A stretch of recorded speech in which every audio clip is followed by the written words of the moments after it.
Ma arvan, et meil žürii oli üsnagi suures pildis ühel meelel. Väga palju vaidlema ei pidanud. Osadel olid tugevamad argumendid kui teistel, et selle järgi sai ka teatud asjad, teatud pildid välja võetud, teatud pildid esile tõstetud. Aga võitja osas me jõudsime, ma arvan, üsna kiiresti ja lihtsalt konsensusele. Jah, alguses oli neid palju. Fotosid on lihtsam arvustada, kui on näiteks artikleid arvustada. Et kui sarnastes žüriides osaleda, siis anda võib-olla fotole hinnangut.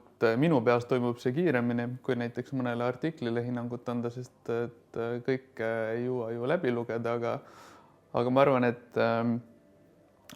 et nende piltide puhul, mis nii-öelda shortlistidesse või siis žürii jaoks, mida žürii välja valis, et nende piltide puhul väga palju mõtlema ei pidanud.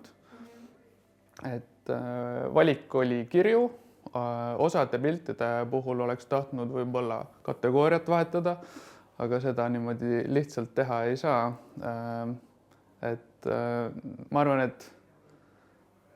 et see valik, mida me tegime nende sadade piltide seast, ma arvan, et seal oli umbes 40 autorit kokku, et see valik oli õiglane. Ma pressifotograafidelt ootaks võib-olla sellist initsiatiivikust, et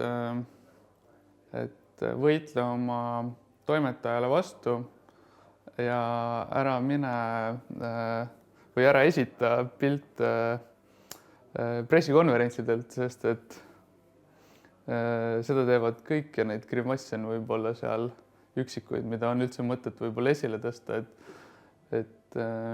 ja üks mõte võib-olla fotograafidele on see, et sellised enda lemmikpilte võiks juba aasta alguses hakata välja valima. Et kui on tunnetad, et ma tegin jaanuaris hea pildi, ega sa seda järgmine jaanuar enam ju ei mäleta. Et vali kohe, tee enda jaoks võib-olla shortlist ära, et kui hakkad siin aasta auhindadele oma piltidega kandideerima, siis seda välja valitud piltide seast jooksvalt on palju lihtsam kindlasti teha. Ja pange häid pealkirju, sest et need jäävad silma. Et kui teil on niisugune mitte midagi ütleb pealkiri, siis see ei anna sellele fotole ju mitte midagi juurde. Et see lugu peab ka seal kuidagi kokkuvõtvalt, tabavalt öeldud olema. Ma mõtlen kindlasti selle peale, et kuidas ma saaksin fotograafile rohkem aega anda. See on, ma arvan, peamine asi, mis ma kaasa võtan.